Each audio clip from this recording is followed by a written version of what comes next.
Hello everyone, C প্রোগ্রামের Bangla video tutorial আপনাদের welcome করছি। আমি মোহাম্মদ মিজানুর রহমান অনু। এটা ছিল আমাদের প্রিভিয়াস প্রোগ্রাম।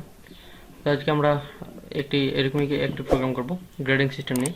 আসলে আমাদের গ্রেডিং সিস্টেম কীভাবে সাজানো যায় এরকম, যে আমরা একটা ভ্যালু ইনপুট করলাম, ওটা কোন গ্রেডের মধ্যে পড়ে সেটি। তো আমি আগে প্রোগ্রামটি করে দেবো, তারপর আপনাদেরকে এক্সপ্লেন করে দেবো। So let's start.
আচ্ছা, এটা হচ্ছে আমাদের প্রোগ্রাম। প্রথমে আমরা প্রোগ্রামটি রান করি।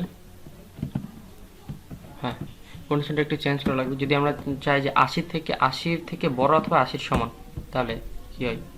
70 থেকে বড় অথবা 70-এর সমান, 60 থেকে বড় অথবা 60-এর সমান। তো আমরা যদি এখন প্রোগ্রামটি রান করি, এখন যদি এইটি দিই, তাহলে কি ইওর রেজাল্ট ইজ A+। বাকিগুলো সেইভাবে আমরা কন্ডিশনটা দিয়েছিলাম, মানে এখানে 81 থেকে হইতো। এখন আমরা যদি সে আরেকবার প্রোগ্রামটি রান করি, রান করার পরে যদি আমরা 60 দিই, 60 দিলে কী হবে? A- দেখাবে। যদি 60 দিই তাহলে কি দেখাবে? A- দেখাবে। শুধু 60 দিলেই A- দেখাবে না।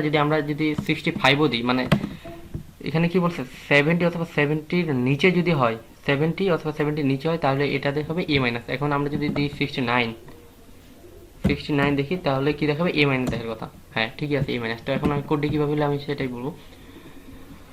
আমরা প্রথমে কি করেছি, একটা ইন্টিজার ভ্যালু ডিক্লেয়ার করেছি। ডিক্লেয়ার করার পরে আমরা এই লাইনটি প্রিন্ট করেছি। তারপর কি এই লাইনটি প্রিন্ট করার পরে আমাদের একটি ভ্যালু এখানে ইনপুট হচ্ছে, যে ইনপুট চাচ্ছে, ইনপুট আমরা নিলাম সাপোজ 70। তারপর কি ইফিলসের কন্ডিশন আমরা দিচ্ছি, আগের যে কন্ডিশনগুলো সেগুলো দিয়েছি। এখন যদি ইফিলসের কন্ডিশন আমরা যেখানে ভ্যালু নেব, এখানে যে ভেরিয়েবলের একটি ভ্যালু নেব, সেই ভ্যালুটি যদি 80-র সমান অথবা 80 হয়, 80 থেকে 80 সমান বা গ্রেটার দ্যান 80 হয়, তাহলে কি করব? আমরা প্রিন্ট করাবে হচ্ছে ইওর রেজাল্ট ইজ A+। এখন ইফ ইলস এর কন্ডিশন আমরা শুধু এর আগের যে প্রিভিয়াস ভিডিওটি ছিল সেটি দেখিয়েছিলাম যে ইফ আর ইলস এর ভ্যালু। আমরা যদি বারবার ইফ ইউজ করি তাহলে আমাদের নিতে হবে ইলস ইফ, এই কন্ডিশনটা নিতে হবে। তো আমরা যদি তারপরে আবার যদি 70 অথবা 70-এর বেশি হয় তাহলে রেজাল্ট দেখাবে ইয়ে, যদি মানে বাকিগুলো সেরকম।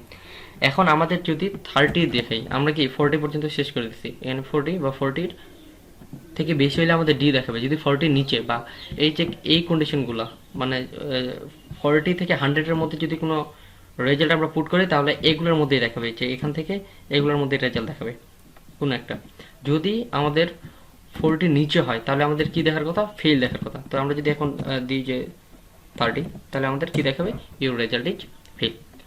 তো আমি আজকে একটি প্রবলেম দিব। প্রবলেমটি হচ্ছে আমরা তিনটা সাবজেক্টের যে কোনো তিনটে সাবজেক্টের ভ্যালু নিব, তিনটে সাবজেক্টের ভ্যালুর অ্যাভারেজ করে যে ভ্যালুটি পাবো সেই ভ্যালুটির গ্রেড দেখাবে, আপনার গ্রেড কি। তো আজকে এই পর্যন্তই। পরবর্তী টিউটোরিয়াল দেখার জন্য আপনাদের আবারও ওয়েলকাম করছি। ধন্যবাদ, সবাই ভালো থাকবেন।